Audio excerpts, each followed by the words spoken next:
그래서 용어도 있습니다. 괌 같은 데 붙박이로 딱 박아놓는 전략 폭격기를 뭐라 그러냐.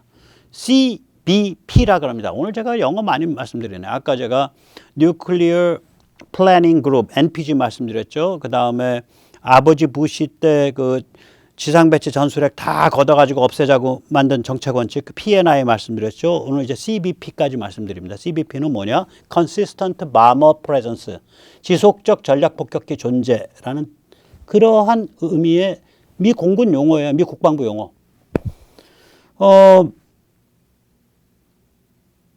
엘리펀트 워크도 했었어요. 언제? 4.15 총선 직전에. 한국 지금 너희 이 정도로 위험한 상태야. 우리가 괌에서 B-52로 엘리펀트 워크 하는 거 보여줄게 임마. 우리는 기억도 없죠. 그 정도로 위험했었다고요. 2020년 4월 3일에. 저게 한국에 보내는 경고였었어요. 이 문재인이가 2019년에 저 회담 깨진 다음에, 예, 회담 깨졌죠? 불러나갖고 작살내버렸잖아. 하노이, 트럼프가. 그 다음부터 완전 반미로 돌았거든요. 지소미아 깨버린다 그러고. 그 다음에 한미 연합군사훈련도 더 망가뜨리고. 난리를 부렸죠, 그때. 문재인이가 그때부터. 계속해서 그러니까 그 한반도 평화 주장하고. 그러면서 관계가 무지하게 안 좋아졌습니다. 미국이랑. 트럼프는 또 성깔머리가 있는 노인네라. 씩씩거리면서 저 배은방덕한 한국 놈들 우리가 뭐하러 지켜줘. 이런 상태였었다고요.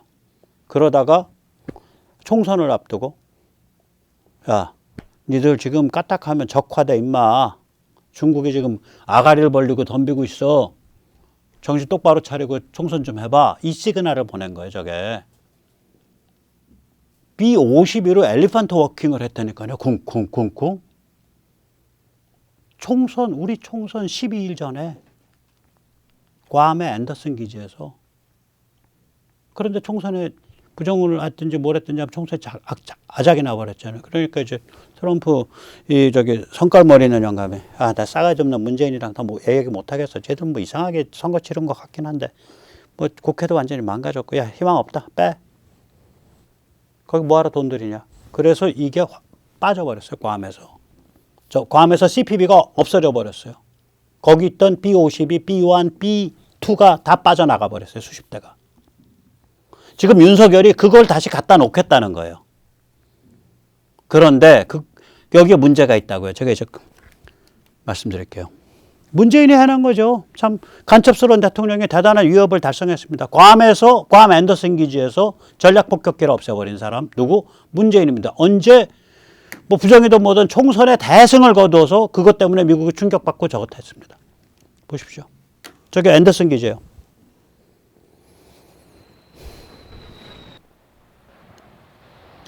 이게 왜 고약하냐? 2018년 국가 방위 전략을 인용하면서 저걸 없앴다고요. 저게 국가 방위 전략이라는 문건이 있습니다. 2018년에 National Defense Strategy라는 문건이 있는데 그걸 인용을 하면서 거기에 근거해서 전략 폭격기를 본토에서 운영하는 것이 보다 효과적이다라고 명분을 달았어요. 그때. 아예 그렇게 명분을 이론화시켰다고요. 지금 윤 정부가 해야 될 거는 그때 그건 명분이고 문재인한테 정말 복장 터져가지고 저기 그 성질 괴팍한 트럼프 노인이 한 거고 당신 요번엔 좀 다르지 않냐. 괌에 갖다 놔. 다시. 더 많이 갖다 놔. 67대 중에 한 12대 갖다 놔. 지금 러시아 다 끝장났는데 갖다 놓으라니까. 그 대신에 한 번씩 이쪽 그 동북아시아에 자주 와. 일주일에 2번도 와. 그럼 한 번씩 오면은 최소한 한 200억 드네. 우리가 대충만 계산해 봐도. 오케이. 그러면 그 중에 50억, 70억, 100억은 당신네가 하고 나머지는 우리랑 일본이랑 분바해 갖고 낼게. 근데 쪽팔리게 내가 여서야 돼야.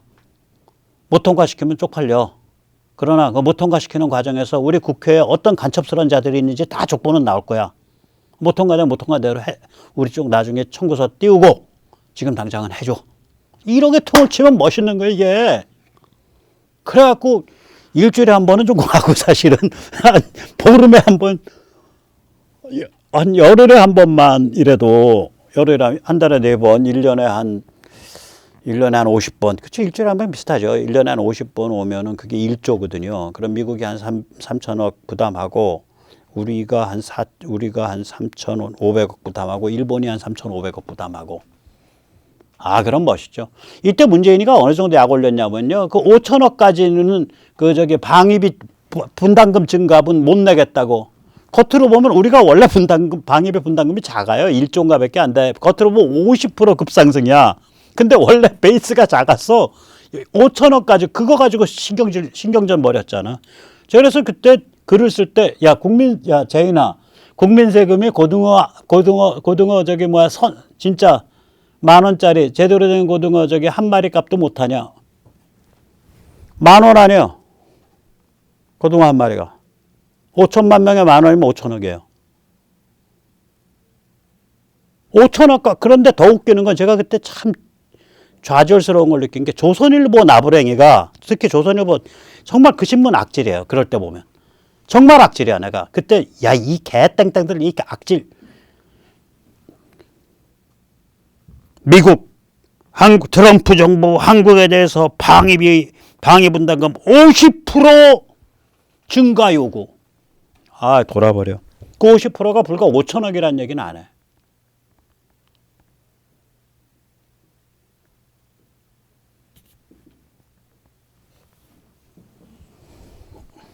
여기 것들이 그렇다니까요. 그래서 우리 시청자님들 정신 똑바로 차리셔야 돼요.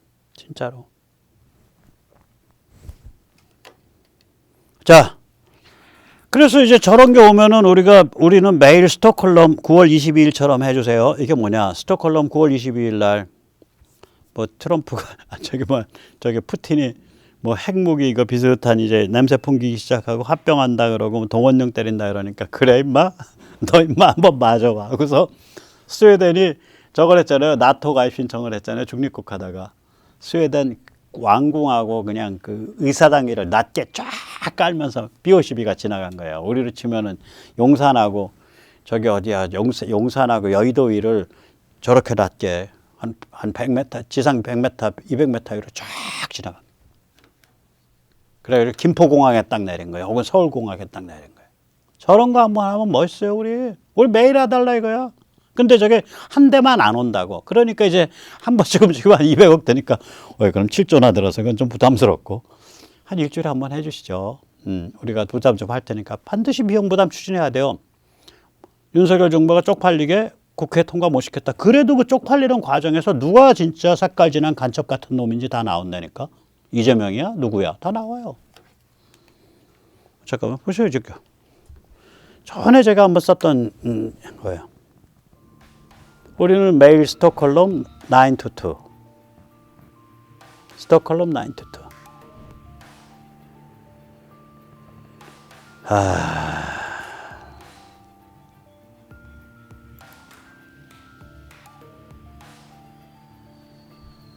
네, 저겁니다. 저렇게 해서 이제 저게 이제 윤석열 정부가 추진하는 그림이에요. 저런 게. 저렇게 되면 이제 쟤들 이제 오줌도 못 싸요. 제가 왜 이제 오줌 못 싸는지 이제 조금 이따 다시 다 또 설명을 드리겠습니다. 네, 대단하죠. 네. 저렇게 돼야죠. 네. 이제 우리가 이제 저런 거죠. 그래서 B52하고 B2하고 또는 이제 앞으로 몇 년 지나면 새로 만들어지는 B21까지 괌에 한 뭐 10대, 20대 있으면서 가끔씩 출격해서 뭐 일주일에 한 번 걸로 출격해서 한번 동네 한 바퀴 쫙 하고 가면 든든하죠. 동네 한 바퀴 하는 그 코스트가 한 200억 들 텐데 일본이랑 잘 상의해서 반반씩 해서 우리 쪽에서 일본, 한국이 부담을 한 120억, 한 130억 하고 나머지 한 70억을 미국서 부담하고 그렇게 하면 되는 거예요, 저게. 미국은 또 다른 부담이 많으니까 거긴 이제 저기 뭐 기지도 운영해야 되고 저기 본체 투자도 해야 되고 저건 운용비지 본체 투자비는 아니거든. 자, B-52의 B-52랑 B-2의 AGM-86B 장착. 저게 이제 2,400km를 가는 그 전략 핵 순항 미사일이죠. 전에도 한번 보여드렸는데 오늘 또 잠깐 뭐 짧으니까 한번 보세요. 네, 저게 한 길이가 한 6m 됩니다. 네, 굉장히 큰 거예요. 그래서 일반 전투기에서는 저걸 안 떨어뜨려요. 이제 B2에도 이제 장착해 들어가네요. 네, 저게 이제 다 괌에서 할 수 있는 거예요. 또 했던 일이에요, 다. 저게.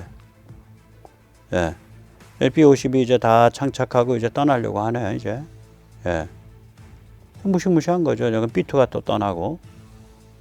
저런 게 떠나갖고 저게 이제 호위 비행기랑 해서 한 4대에다 호위 비행기 한 12대 해가지고 쫙 동네 한 바퀴 하면 좋죠. 여기까지 와서 한 일주일에 한 번씩. 그럼 뭐, 우리 진핑이 아저씨나 우리 이제 김정은 씨가 이제 밤에도 아마 잘 주무실 거야. 예.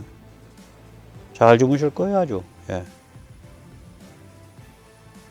저렇게 돼야 되는 거예요. 원래 저게 가능했었는데 문재인이가 저걸 다 그림을 망쳐놓은 거예요. 그래서 2020년 4월 17일 날 그 사단이 일어난 겁니다. 근데 사단이 일어난 거면 좋은데 우리 문재인 기분 나빠서 간다 해서면 쉽게 뒤집는데 저게 미국의 그러니까 미국 방위 전략에 의해서 돌아간다고 가버렸거든. 그러니까 미국 방위 전략에 대한 해석을 다시 바꿔야 된다고요. 그래서 미국 방위 전략 수정을 요구하고 있는 거예요. 지금 윤석열 정부가. 네. 그 모의 발사 한번 보시죠. 이게 사거리 2,400m 갑니다. 전에 한번 잠깐 보여드렸을 텐데, 네. 배가 열리네요. 네. 배가 열리고 이제 근사한 물건이 하나 튀어나오죠. 저게 6m 길이나 돼서 저 비행기가 엄청 큰데도 비행기 길이랑 이렇게 비교해보면 정말 길다는 거 느끼잖아요. 제가 저렇게 슬슬 떠가지고 2,400km를 갑니다. 저거를 아까 B-52가 20발을 넣을 수 있어요. 20발. 무시무시하다는 얘기죠. 한마디로. 네. 그리고 이제 제가 말씀드렸지만 지금 500발을 한 4년에 걸쳐서 아까 그 B-61-12, 네, 그걸 만드니까 그거 벌써 이제 한 1년, 그게 올해 2월 1일부터 만들기 시작했거든요. 벌써 거의 한 100발 만들었을 거예요. 그럼 여기도 한 일본이랑 한국에도 한 50발 이상 들어와 있을 거라고요. 예, 전에 가끔 보였지만 B-61-12 모의 발사 한번 보시죠. 저건 무시무시한 겁니다. 50킬로톤까지 나오는데 저게 지중 폭발을 하기 때문에 15배 효력 빠지면 750킬로톤 파괴력 같거든요.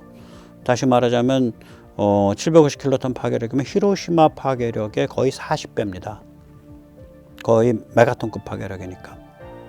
저는 저렇게 떨어지다가 이제 45도로 딱 이제 그 자세가 잡혀요. 무게가 있나 봐요. 무게 차이가. 그 다음 자세 잡힌 다음에 측추력이 탁 나오면서 돌아요. 그래서 회전하면서 갑니다. GPS에서 정해진 지점에 가는데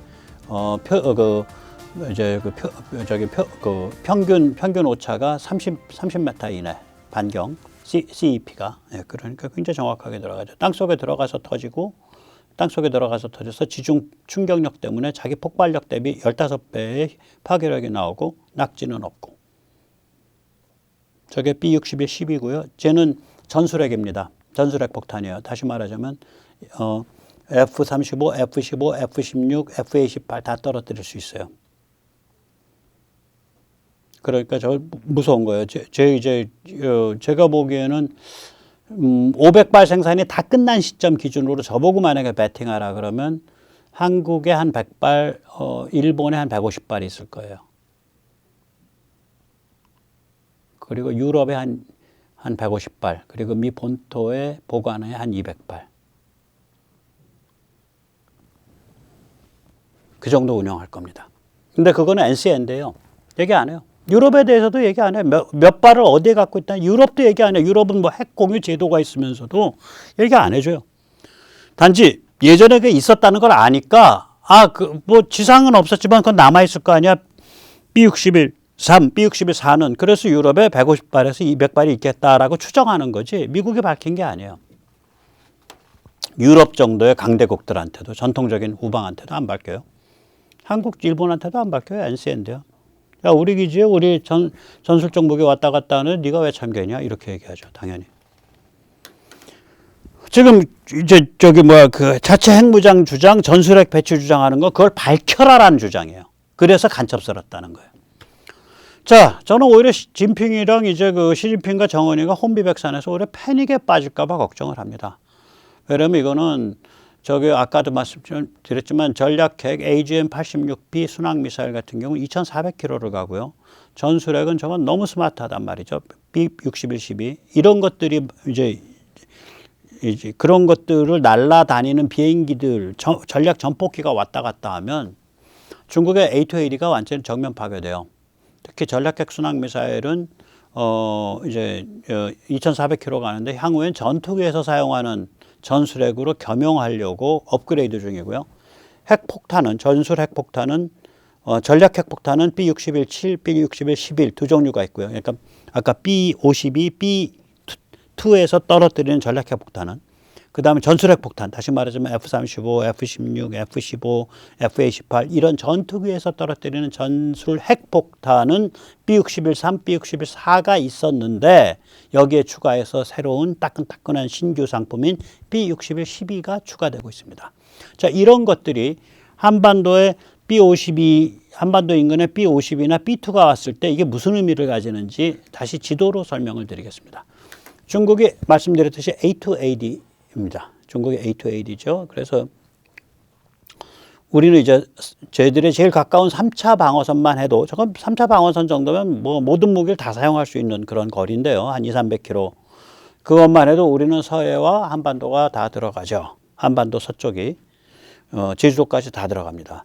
2차 방어선까지만 해도 뭐 탄도미사일 같은 거 쓸 것도 없어요. 저희들이 저기 저기 지대함 미사일, 공대함 미사일, 잠대함 미사일, 공대함 미사일, 잠대함 미사일을 갖고 있어요. 그걸로도 다 옵니다. 3차 방어선은 이제 탄도미사일이 와요. 그래서 미 항공모함이 3차 방어선 안으로 잘 안 들어옵니다. 저게 한 1,600km, 2,000km 되는 선입니다. 1차 방어선. 예, 1차가. 예. 한 1,600km, 2,000km 되는 선이고요. 저 안에 들어오는 경우는 굉장히 예외적이에요. 이번에 로널드 레이건 호가 부산에 잠깐 입항했겠지만 아마 2차 바깥에 있었을 거예요. 그리고 3차 바깥에 있었을 수도 있어요. 잠깐씩만 들어왔지 저게 잘 안 들어옵니다. 예, 너무 위험하기 때문에. 자, 그런데 여기에 만약에 군산 앞바다에 B-52나 B-2가 떴다. 그게 무엇을 의미하는지 이게 보여줍니다. 이 푸르딩딩한 선으로 다 커버됩니다. 2,400km 그은 겁니다. 저 점 찍어놓은 원점이 군산 앞바다, 경렬 비율도 조금 아래쪽 정도 됩니다. 저기서 점을 찍으면 2,400km면 저기가 다 커버되고 저건 뭐냐, 티베트 아래까지 커버되는 거예요. 다시 말하자면 우리가 B-52나 B-2가 한반도 인근을 한 달에 한 번, 일주일에 한 번, 열흘에 한 번을 방문한다. 한 4대가 편대를 이루고 호위기가 한 12대가 호위를 하면서 저희들은 그때마다 무서워서 잠을 못 자요. 그리고 더 무서운 건 뭐냐? 전술 핵에 대해서는 있다 없다 공식적인 이야기를 안 하잖아요. 그런데 유럽을 보고 있으면 분명히 있어요. 유럽이 있는데 여기 왜 없냐 이거야. 원래 P&I라는 게 지상배치 전술핵 문제였지. 그거를 좌파들이 부풀려 갖고 모든 전술핵으로 다 확대한 거예요. 그리고 그거를 소심 우파들이 얘기를 안 하고 있는 거예요. 진실을. 예, 오늘 여기까지 모시겠습니다. 감사합니다.